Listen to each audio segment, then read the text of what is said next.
guru dan juga tenaga kependidikan SD Negeri 1 Goa yang kami hormati. Terima kasih atas waktunya sudah menyempatkan hadir di sini untuk mengikuti kegiatan penyebaran materi mengenai modul 1.4 terkait budaya positif yang akan saya sampaikan. Saya sendiri Nita Yulianti SPD sebagai CGP Angkatan 8 Kabupaten Temanggung. Nah, pada saat ini saya akan menyebarluaskan tentang apa itu tujuan pendidikan. Sesuai yang sudah kita ketahui, kita sebagai seorang pendidik tentu tahu bahwa tujuan pendidikan adalah menuntut segala kodrat yang ada pada anak-anak agar mereka dapat mencapai keselamatan dan kebahagiaan yang setinggi-tingginya, baik sebagai manusia maupun sebagai anggota masyarakat. Maka kita sebagai pendidik itu hanya dapat menuntut tumbuh atau hidupnya kekuatan kodrat yang ada pada anak-anak agar dapat memperbaiki lakunya. Jadi bukan dari dasar hidupnya agar tumbuh sesuai dengan kodrat anak. Jadi kita sebagai guru harus mampu menuntut anak-anak kita menjadi anak yang memiliki karakter baik. Kita sudah tidak bisa menuntutnya agar anak tersebut sesuai dengan apa yang kita inginkan, tapi kita hanya bisa menuntut anak tersebut tumbuh dan mampu menjadi apa yang seperti yang mereka inginkan. Bukan lagi tertuju pada kita, tetapi tertuju dan satu tujuan dari anak tersebut. Nah, terkait dengan budaya positif di sekolah, yaitu nilai dan kebiasaan di sekolah yang berpihak pada murid agar mereka dapat berkembang menjadi pribadi yang kritis, penuh hormat dan bertanggung jawab sesuai dengan profil pelajar Pancasila. Di sini terdapat 6 dimensi profil pelajar Pancasila yang sudah tidak asing lagi bagi kita untuk menggunakan kurikulum merdeka, terutama di kelas 1, 2, 5, dan 4 untuk tahun ini, sedangkan kelas 3 dan 6 masih menggunakan kurikulum 2013. Namun walaupun kelas 3 dan kelas 6 menggunakan kurikulum 2013, itu tidak terlepas dari nuansa kurikulum merdeka yang harus mengedepankan 6 profil pelajar Pancasila. Selanjutnya, untuk konsep utama budaya positif di sini ada 7, yaitu terkait perubahan paradigma belajar, disiplin positif, kebutuhan dasar manusia, motivasi perilaku manusia, restitusi atau posisi kontrol guru, keyakinan kelas, dan juga segitiga restitusi.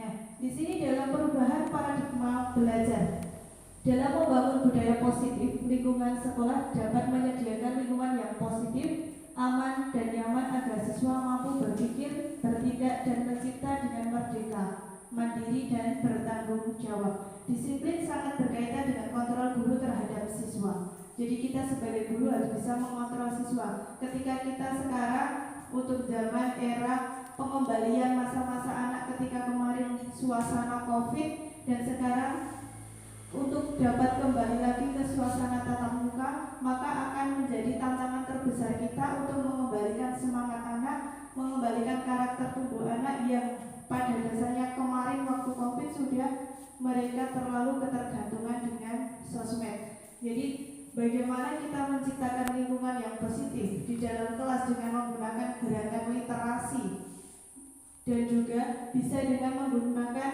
contoh-contoh penerapan untuk melatih kepercayaan diri siswa, untuk melatih karakter baik siswa, agar ia mampu terlepas dari gadgetnya dan ia mampu fokus kembali lagi untuk mengikuti pembelajaran yang saat ini kita sudah mulai bertatap muka. Nah, sekarang Bapak Ibu coba berpasangan dua-dua. Silahkan Bapak Ibu yang salah satunya menjadi A. Yang A itu panjenengan mengepalkan tangan kanan.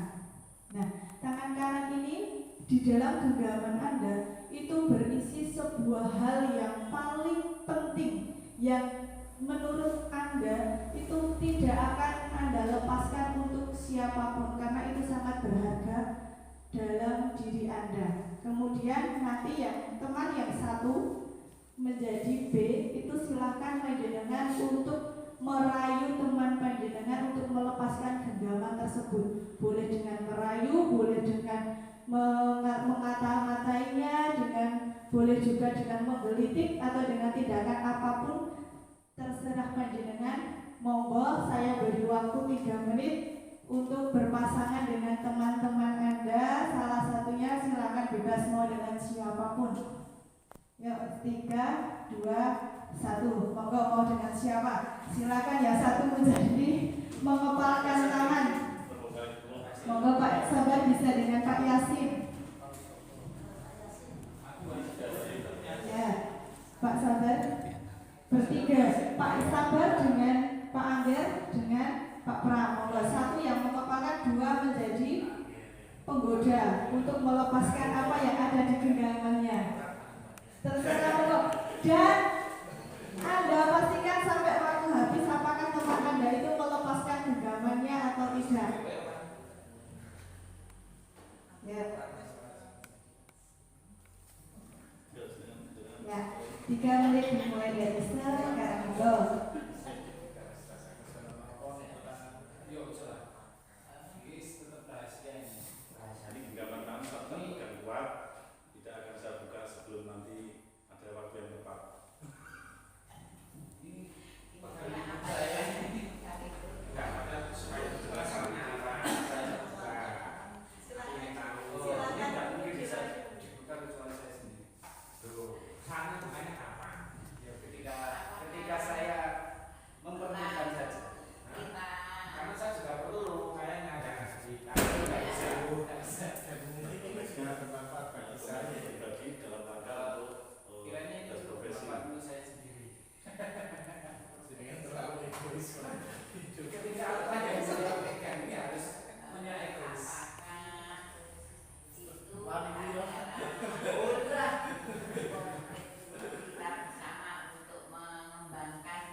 Untuk yang bermanfaat, apakah teman yang B itu mampu merayu sehingga apa yang dalam genggaman teman A itu dapat istilahnya terlepas?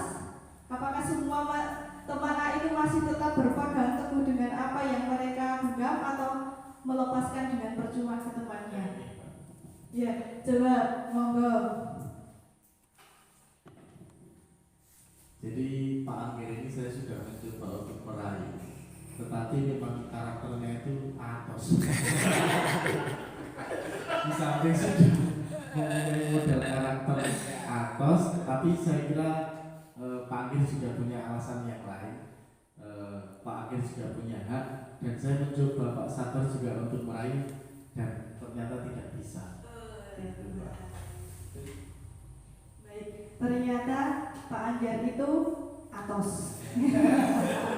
Ya, sekarang coba Pak Angger, mungkin panjenengan punya alasan mengapa kok panjenengan itu tidak mau melepaskan apa yang ada di genggaman panjenengan terhadap teman-teman panjenengan. Terkait apa yang saya genggam ini mungkin terlepas dari pendidikan juga. Ini isi dari genggaman yang saya genggam itu adalah buah hati saya. Jadi apapun itu kalau diminta nggak mungkin buah hati saya itu akan saya berikan. Seperti itu, kurang lebih seperti itu. Ya, baik, terima kasih. Ternyata apa yang ada di genggaman Pak Angger itu adalah sesuatu yang sangat berharga di dalam diri maupun kehidupan Pak Angger sendiri. Jadi apapun itu godaannya di luar, Pak, ternyata yang ada di genggaman itu tidak akan dilepaskan. Baik, itu juga sebagai gambaran kita sebagai guru bahwa kita itu memiliki satu tujuan untuk peserta didik kita. Kita ingin mengarahkan peserta didik kita itu ke arah yang mana? Terlepas dari kita dipengaruhi oleh orang lain. Lah, itu kan anak kita hanya di sekolah. Itu tugasnya tidak sepenuhnya untuk kita. Bisa juga kita mendidiknya di sekolah dengan benar, tapi orang tua di rumah menyepelekan. Nah, terlepas dari pengaruh-pengaruh itu, kita tetap harus memegang bahwa anak tersebut harus bisa menjadi anak yang baik, anak yang sesuai dengan kodratnya melalui tuntunan dari kita, bukan tuntutan tetapi sebuah tuntunan. Nah, apa makna disiplin? Di sini disiplin itu berasal dari bahasa Latin disiplina, yang artinya adalah belajar. Makna asal dari kata ini berkonotasi dengan disiplin diri dari murid-murid Socrates dan Plato. Nah, disiplin diri ini membuat orang menggali potensinya menuju sebuah tujuan apa yang dia hargai. Seperti yang tadi dicontohkan Pak Angga, dia tetap disiplin berpegang teguh, berpegang erat dengan apa yang ada di genggamannya. Meskipun ada rayuan, ada alasan yang lain, bujuan untuk melepaskan dia, tetap tidak mau melepaskan dia.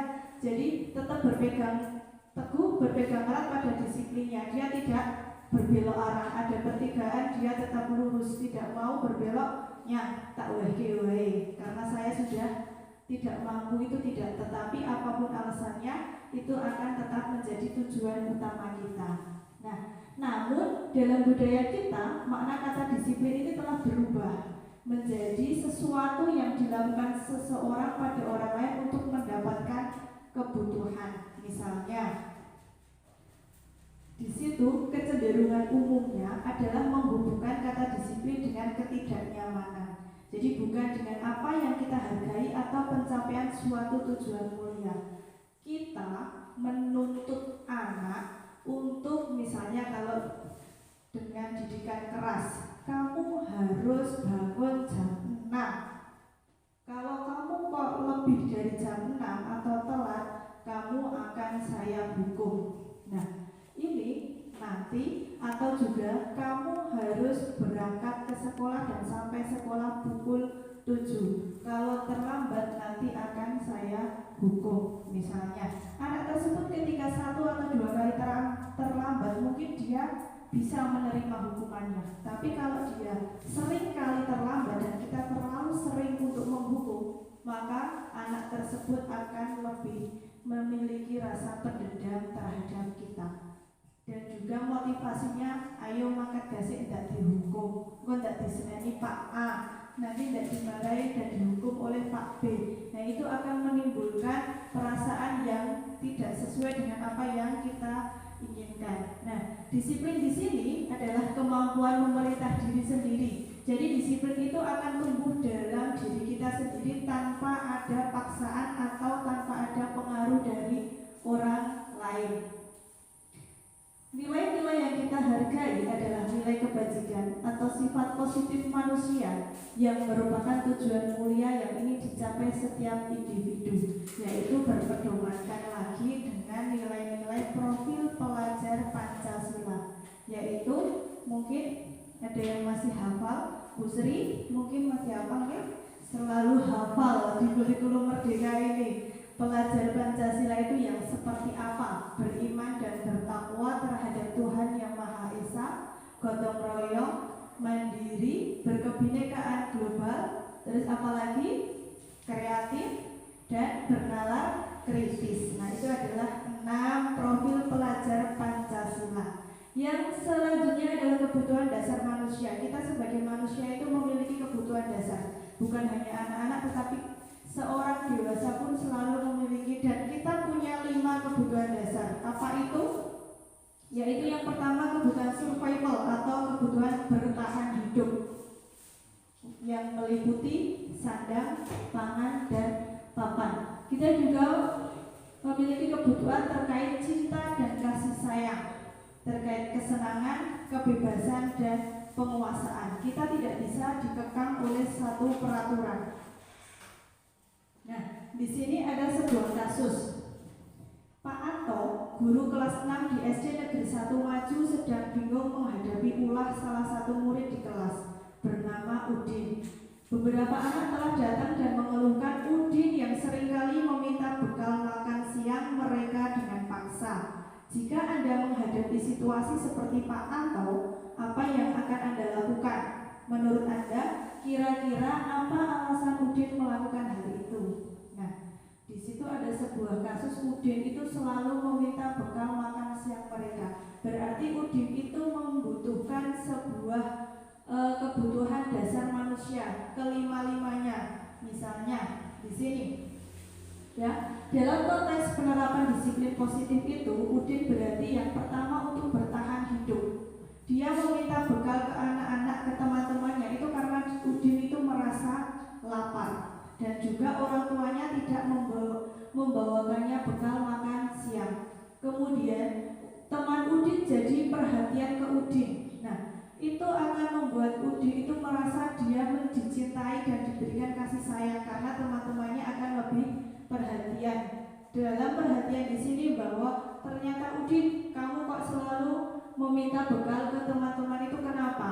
Nah, selanjutnya adalah terkait dengan power atau penguasaan. Jadi Udin itu nanti akan merasa hebat karena temannya jadi takut dan menuruti keinginannya. Kalau dia setiap hari meminta bekal, dia akan selalu mengancam jika bekal itu tidak diberikan ke Udin. Nah, selanjutnya adalah dalam kebutuhan freedom atau kebebasan. Udin itu merasa bosan dengan bekal yang dibawakan orang tuanya karena selalu bekal yang sama. Jadi pada saat hari pertama Udin tidak membawa bekal, hari kedua mungkin dibawakan bekal dengan orang tuanya tapi selalu dengan telur saja. Sedangkan melihat teman-temannya ada yang pakai sosis, ada yang pakai sayur-sayuran, mungkin Udin dia ingin seperti teman-temannya, akhirnya dia meminta dengan paksa. Nah, kebutuhan dasar yang terakhir yang dinikmati oleh Udin adalah kesenangan. Jadi Udin itu mungkin hanya iseng dan dia menikmati ekspresi wajah temannya yang kesal. Jadi 5 kebutuhan dasar manusia, 5 kebutuhan dasar anak itu harus kita pahami. Oh, ternyata anak yang memang sering nakal itu bukan berarti dia itu hanya sosok yang memang benar-benar nakal, tapi mungkin dia butuh untuk lebih diperhatikan lagi. Mungkin di rumahnya orang tuanya tidak terlalu memperhatikan dan kita sebagai guru di sini mungkin harus lebih memperhatikan dia lagi. Nah, semua perilaku itu memiliki tujuan, yaitu teori motivasi perilaku manusia. Motivasi eksternalnya, yaitu yang pertama untuk menghindari ketidaknyamanan atau hukuman apa yang akan terjadi apabila saya tidak melakukannya. Selain itu juga untuk mendapatkan imbalan dari orang lain atau institusi apa yang akan saya dapatkan apabila saya melakukannya. Nah, motivasi di sini dibagi menjadi 2. Selain eksternal ada internal yang tujuan disiplin positif, yaitu untuk menghargai diri sendiri. Saya akan menjadi orang yang seperti apa bila saya melakukannya. Misalkan tadi Pak Anggar ketika menggenggam apa yang dia merasa bangga, merasa berharga untuk dirinya, apa yang akan saya lakukan? Nah, dia tetap berpegang teguh, dia tetap memegang apa yang menjadi sesuatu yang menurutnya berharga, yaitu si buah hatinya. Nah, apa yang akan terjadi bila saya tidak melakukannya? Apa yang akan terjadi bila Pak Anggar itu melepaskan buah hatinya kepada orang lain? Tentu tidak akan rela, ya kan? Nah, apa yang akan saya dapatkan apabila saya melakukannya? Nah, apa yang akan didapatkan Pak Anggar ketika Pak Anggar itu selalu intinya melindungi buah hatinya? Pasti akan rasa kepuasan, kesenangan, ya. Nah, itu salah satu dari motivasi internal dan eksternal yang sudah ada pada diri kita. Nah, di sini terkait dengan hukuman dan sanksi atau konsekuensi. Ternyata kita sebagai guru itu memberikan hukuman terhadap anak itu ternyata tidak diperbolehkan apapun itu alasannya. Dengan apa? Kita ketika anak melakukan kesalahan, kita hanya bisa atau kita hanya diperbolehkan menggunakan ucapan kita berdiskusi dengan anak untuk bersama-sama mendiskusikan, bersama-sama mencari solusi terhadap apa yang anak itu lakukan atau kesalahan yang ia lakukan. Kita tidak berhak untuk menghakimi anak tersebut. Nah, di sini misalnya sebuah kasus Tina kurang menguasai pelajaran bahasa Indonesia, sehingga pada saat pelajaran tersebut berlangsung dia lebih banyak berdiam diri atau menggambar di buku pelajarannya. Pada saat Bu Sandra sebagai guru bahasa Indonesia, Tina menanyakan sebuah pertanyaan terhadap Tina, dan pada saat itu Tina menjadi gugup dan tidak sengaja menjatuhkan tasnya dari kursi, serta tiba-tiba menjadi gagap pada saat berupaya menjawab. Seluruh teman satu kelasnya pun tertawa melihat perilaku Tina yang bicara tergagap dan terkejut tersebut.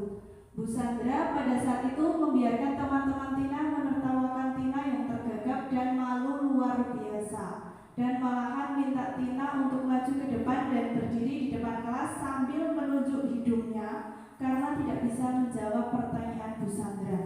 Kelas makin gaduh dan anak-anak pun tertawa melihat Tina di depan kelas memegang ujung hidungnya. Ini adalah salah satu contoh kasus guru yang mempermalukan anak ketika dia tidak bisa mengikuti pelajaran bahasa Indonesia. Mungkin ini salah satu contoh yang tidak bisa kita terapkan di dalam suatu sekolah. Nah, apakah Anda setuju dengan tindakan Bu Sandra terhadap Tina? Maaf itu salah ketiga.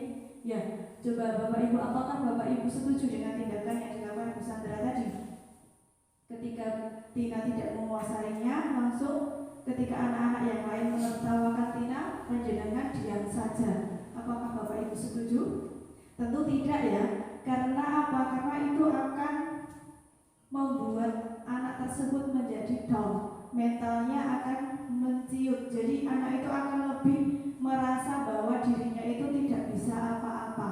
Dia akan merasa bahwa dirinya itu merasa kurang. Dia tidak akan percaya diri lagi ketika mengikuti pelajaran bersama Bu Sandra tersebut.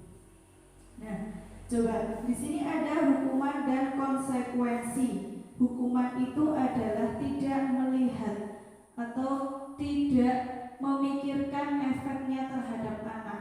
Hukuman itu baik itu anak membuat kesalahan atau tidak, kita tidak peduli, tetap memberikan hukuman. Sedangkan konsekuensi itu adalah memang akibat dari yang diperbuat oleh anak tersebut. Nah, di sini coba yang pertama, lari mengelilingi lapangan basket 2 kali karena terlambat hadir di sekolah. Coba, itu termasuk hukuman atau konsekuensi Bapak Ibu?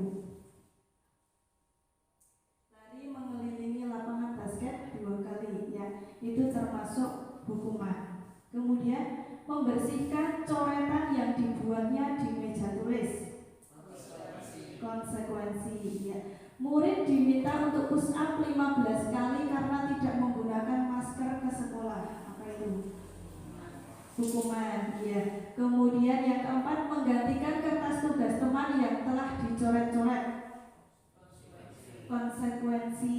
Yang kelima, dijemur di lapangan basket pukul 12 siang karena mengobrol dengan teman saat pembelajaran. Hukuman. Ya, jadi Bapak Ibu sudah paham dan sudah bisa membedakan mana itu konsekuensi, mana itu hukuman. Dan tentunya hukuman yang membuat anak merasa lebih bersalah, merasa dirinya akan lebih down, lebih mematikan mental anak. Jadi ketika mereka kedepannya tidak akan memiliki percaya diri lagi. Nah, di sini ketika di dalam restitusi kita sebagai guru ternyata memiliki 5 posisi kontrol. Yang pertama adalah sebagai penghukum, yaitu kita tidak mau mendengar alasan anak ketika melakukan sebuah kesalahan, langsung menghukum, langsung memberikan hukuman kepada anak yang kita harapkan mungkin itu akan menjadikan anak lebih disiplin dan lebih patuh terhadap kita. Tapi ternyata tidak. Dengan kita sebagai posisi penghukum, anak akan merasa dendam dengan apa yang kita lakukan. Anak tersebut pasti akan lebih ingat. Coba aja Bapak Ibu bayangkan. Mungkin Bapak Ibu flashback ke belakang ke beberapa puluh tahun yang lalu, mungkin masih ada satu pengalaman ketika mungkin di SD atau di SMP dulu Bapak Ibu melakukan kesalahan atau tidak disiplin atau apa, mungkin Bapak Ibu pernah dihukum dengan Pak Guru A atau Bu Guru A. Nah, hal tersebut mungkin akan lebih terngiang, akan selalu kita ingat, akan selalu anak ingat, bahkan sampai tua pun pasti dia ingat ketika ketemu dengan Bu A di jalan. Oh, masih ingat tidak kemarin Saya dulu di SD pernah dihukum loh sama ibu. Saya tidak mengerjakan PR, saya disuruh membersihkan kamar mandi. Nah, itu akan menjadi efek yang tidak baik terhadap mental si anak. Kemudian membuat rasa bersalah. Kita sebagai guru, jika memposisikan diri untuk membuat anak merasa bersalah, itu selamanya anak akan tetap terus merasa bersalah, dan ketika bertemu dengan guru tersebut dia akan minder.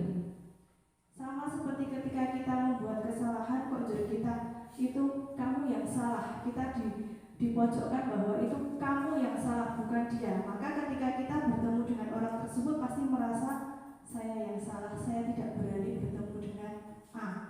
Kemudian sebagai teman, posisi kontrol guru sebagai teman, kita berteman dengan anak mungkin bagus, tapi itu tidak bagusnya. Kenapa? Karena anak lebih bebas dengan kita.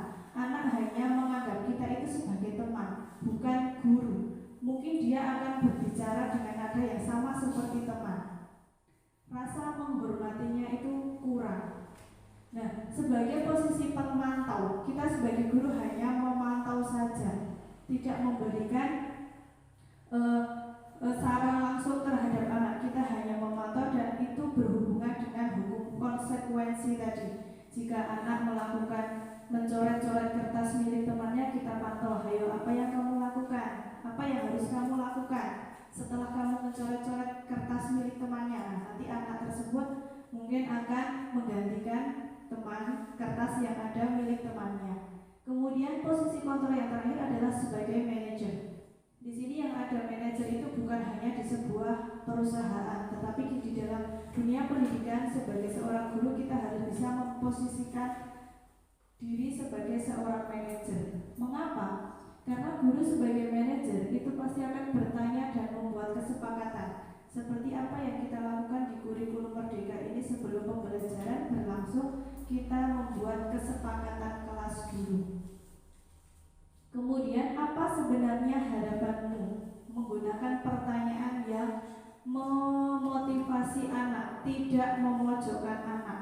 Jadi kita sebagai posisi manajer harus bisa memposisikan anak, mengajak anak itu untuk relax. Apabila dia melakukan kesalahan, kita bisa sama-sama membantu mencarikan solusinya, tidak membiarkannya. Maka ketika kita membiarkan anak tersebut, maka anak tersebut akan semakin lebih membuat kesalahan. Nah, juga di sini dalam kasus satu, misalnya pada hari Senin Pak Alfi tidak masuk sekolah. Pak Alfi merupakan guru matematika. Saat itu Bu Rina menggantikan Pak Alfi. Bu Rina baru 1 tahun menjadi guru SMP. Beberapa murid perempuan, Vivi dan Natali, mengetahui hal ini dan mulai menggunakan kesempatan dan bersikap seenaknya, tertawa dan tidak mengindahkan kehadiran Bu Rina. Bu Rina mencoba menyapa Vivi dan Natali dengan ramah sambil mengingatkan untuk tetap fokus pada tugasnya. Ayolah, tugasnya dikerjakan. Nanti ibu ditegur bapak kepala sekolah kalau kalian tidak mengerjakan tugas. Tolong bantu ibu ya. Namun Vivi dan Natali malah jadi tertawa. Ah, ibu santai saja bu. Mereka tetap tidak mau mengerjakan tugas dan malah mengobrol. Nah, kasus di sini merupakan contoh anak yang tidak bisa menghargai akan kehadiran gurunya.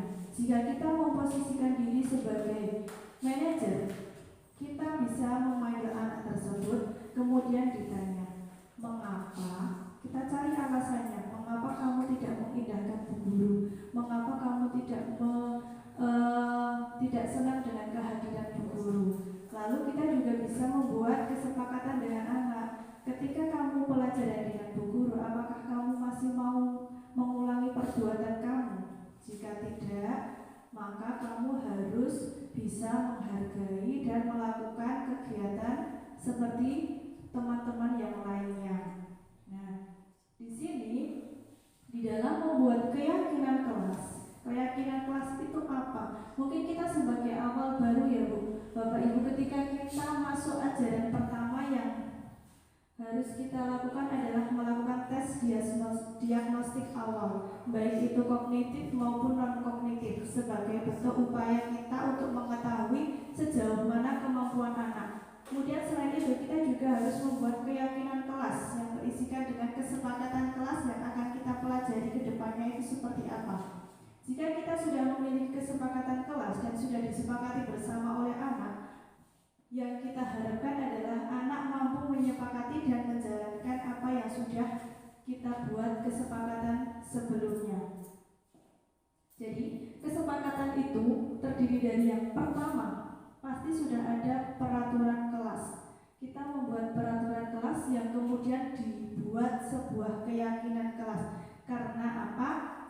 Ketika peraturan kelas yang akan diyakini kelas dan dijalankan, maka akan menjadikan sebuah lingkungan positif dan juga menjadikan budaya positif yang baik. Jika kita memiliki peraturan buanglah sampah pada tempatnya, maka anak akan memiliki keyakinan kelas bahwa membuang sampah pada tempatnya itu mengasyikkan, itu mengindahkan. Nah, sehingga akan tercipta lingkungan positif yang lingkungan bebas sampah, karena anak sudah mampu membuang sampah di tempatnya atau pada tempat sampah yang sudah disediakan. Dengan adanya lingkungan positif, maka budaya positif akan terwujud atau akan terbentuk. Nah, ini adalah contoh peraturan dan keyakinan kelas atau nilai kebajikan yang dituju. Mungkin Bapak Ibu sudah terbiasa membuat peraturan atau tata tertib di kelas. Namun dulu ketika masih KTSP namanya tata tertib kelas. Kalau sekarang kita di kurikulum Merdeka itu namanya kesepakatan atau keyakinan kelas. Jadi hanya tinggal merubah nama. Sama seperti kita ketika membuat modul ajar yang dulunya adalah RPP, tapi sekarang berubah nama menjadi modul ajar. Di sini peraturannya misalnya selalu mengembalikan buku ke tempatnya. Nah, dari ini kesepakatan kelas itu akan menghasilkan sebuah keyakinan atau nilai kebajikan, yaitu berupa tanggung jawab. Jadi harapannya ketika anak itu mematuhi peraturannya, selalu mengembalikan buku ke tempatnya, maka anak tersebut akan memiliki nilai karakter tanggung jawab. Kemudian yang kedua, dilarang mengganggu orang lain. Jadi nilai kebajikan yang dituju adalah menghormati orang lain dan diri sendiri.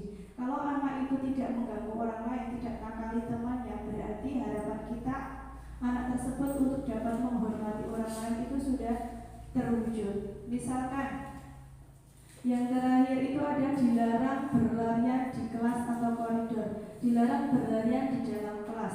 Karena apa?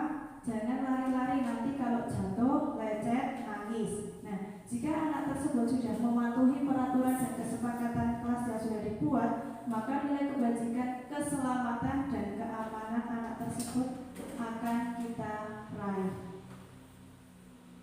Nah, di sini pembentukan keyakinan kelas. Misalnya ini di kelas 2, saya membuat keyakinan kelas, kesepakatan kelas bersama anak-anak kelas 2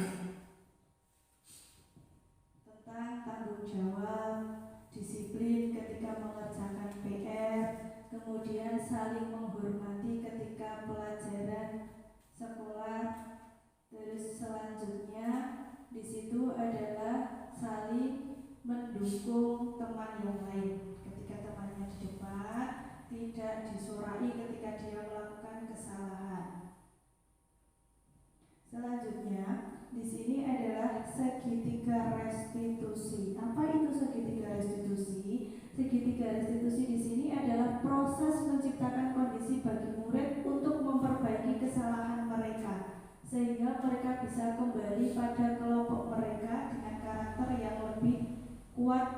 Jadi melalui restitusi itu guru dapat membantu murid menjadi lebih memiliki tujuan, disiplin positif, serta memulihkan dirinya setelah berbuat salah. Jadi kita ketika merestitusi memanggil anak tidak langsung di depan teman-temannya, karena itu akan membuat anak tersebut merasa malu. Misalnya anaknya nendang temennya, nganti nangis.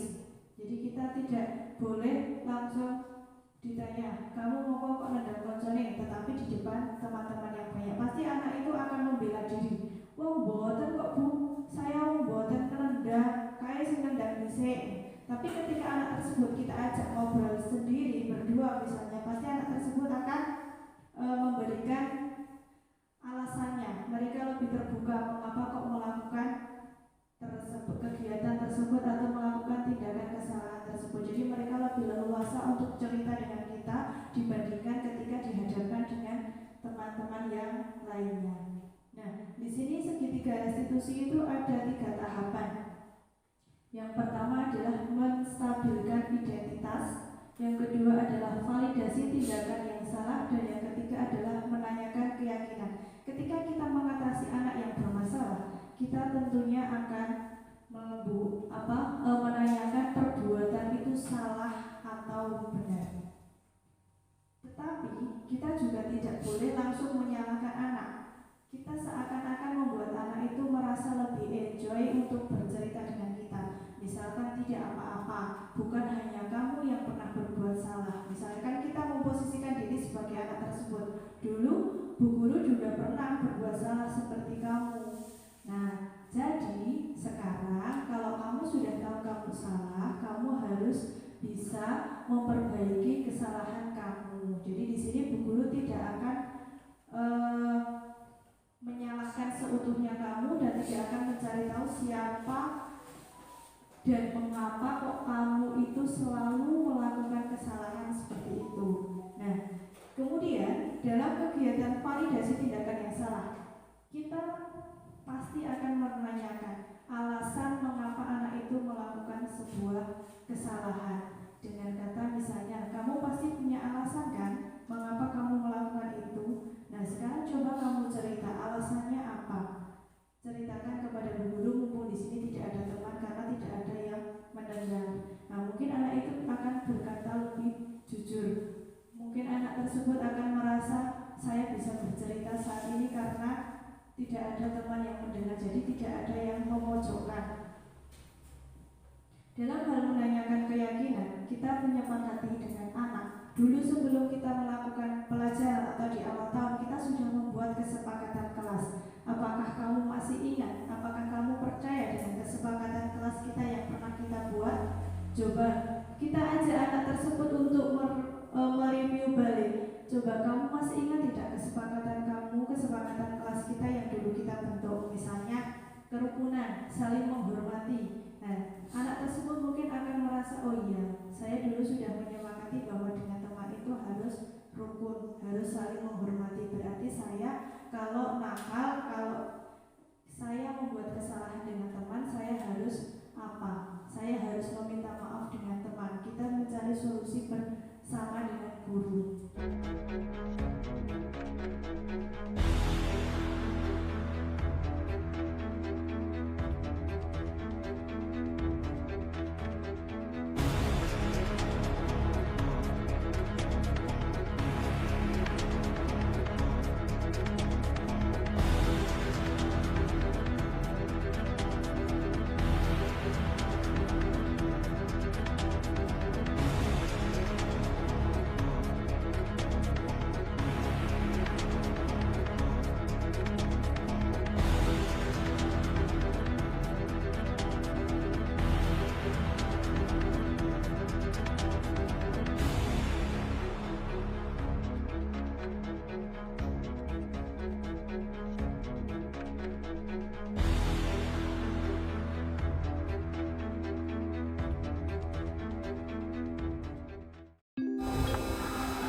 Assalamualaikum Mbak Jihan. Waalaikumsalam Bu Mita.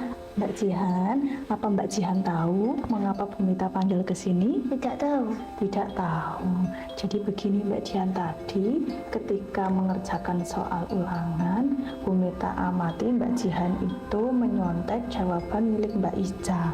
Apa itu benar? Ya benar Bu. Benar. Oh, kalau benar, tapi tidak apa-apa. Di sini Bu Mita tidak menyalahkan Mbak Jihan, karena setiap orang itu pasti punya kesalahan. Tidak semua orang itu sempurna. Dulu Bu Mita juga pernah menyontek ketika Bu Mita masih sekolah dulu, sama seperti Mbak Jihan. Jadi itu bukan semuanya karena kesalahan dari Mbak Jihan, ya. Nah, tapi sekarang Bu Mita ingin tanya. Pasti Mbak Jihan menyontek itu karena ada alasannya kan? Iya Bu. Oh, ada. Nah, sekarang coba Mbak Jihan ceritakan sama Bu Mita, alasan Mbak Jihan tadi menyontek itu apa?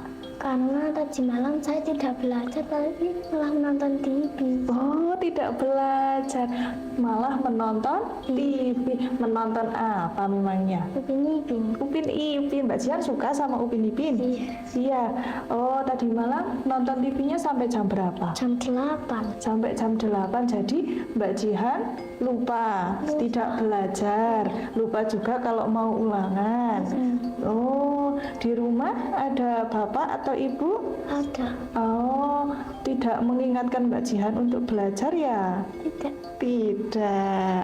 Oh gitu. Terus apa Mbak Jihan ingat? Dulu kita pernah membuat keyakinan kelas. Masih ingat? Masih Keyakinan kelas apa? Salah satunya yang kita sepakati dulu?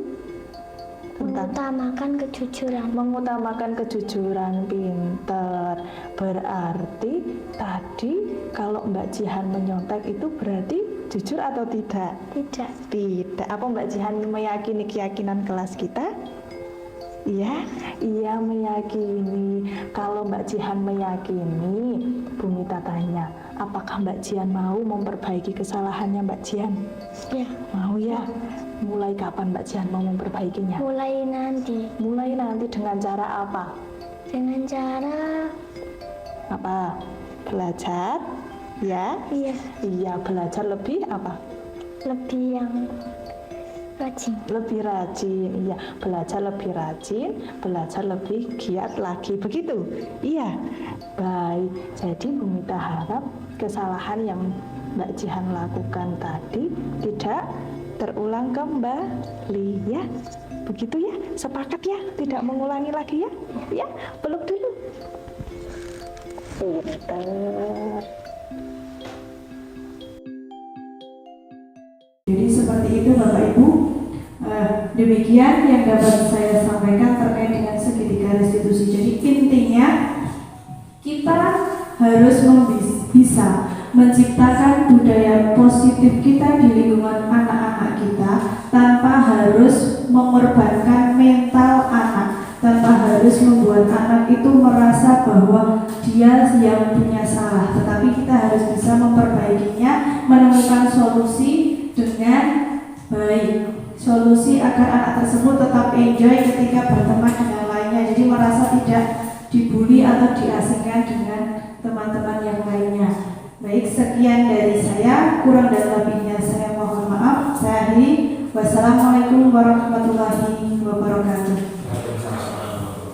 Setelah saya mendapatkan pemaparan dari Ibu Mita Zulianti SPD, calon guru penggerak angkatan 8 di Kabupaten Temanggung, saya sekarang menjadi paham bahwa memposisikan diri sebagai penghukum itu tidak benar karena akan menimbulkan efek bagi peserta didik. Salah satunya adalah bahwa anak didik ini merasa memiliki rasa dendam kepada gurunya. Belum lagi terkait dengan mental. Maka membangun karakter dengan sebagai penghukum kepada peserta didik menurut saya itu tidak benar. Justru langkah-langkah yang terbaik adalah dengan kita menggunakan segitiga restitusi dan memposisikan sebagai manajer. Terima kasih Ibu Mita Zulianti yang sudah memberikan ilmu kepada saya, dan harapan saya semoga Ibu Mita Zulianti ini dalam menempuh CGP tahapan-tahapannya bisa berjalan dengan lancar dan sukses, ilmunya bisa bermanfaat dan bisa ditularkan lagi kepada saya untuk bisa menjadi guru yang berkualitas, peserta didik dengan karakter yang berkualitas pula. Sekian, Assalamualaikum warahmatullahi wabarakatuh. Setelah saya menyimak dan mengikuti apa yang Ibu Mita paparkan dalam mempresentasikan budaya positif, saya lebih paham tentang keyakinan kelas, sehingga dari keyakinan kelas tersebut anak-anak lebih bijak untuk menyikapi tentang adanya budaya positif, sehingga anak bisa menerapkan disiplin positif di dalam kelas tersebut. Dan untuk Bu Mita, terima kasih banyak tentang ilmu yang sudah Bu Mita sampaikan kepada saya dan teman-teman khususnya di SD 1. Semoga Bumita dalam menempuh CGP Angkatan 8 ini bisa berjalan lancar, bermanfaat, dan juga bisa menularkan ilmunya sehingga saya dan teman-teman yang lain yang belum menempuh CGP bisa mengikuti CGP di kemudian hari. Terima kasih. Wassalamualaikum warahmatullahi wabarakatuh.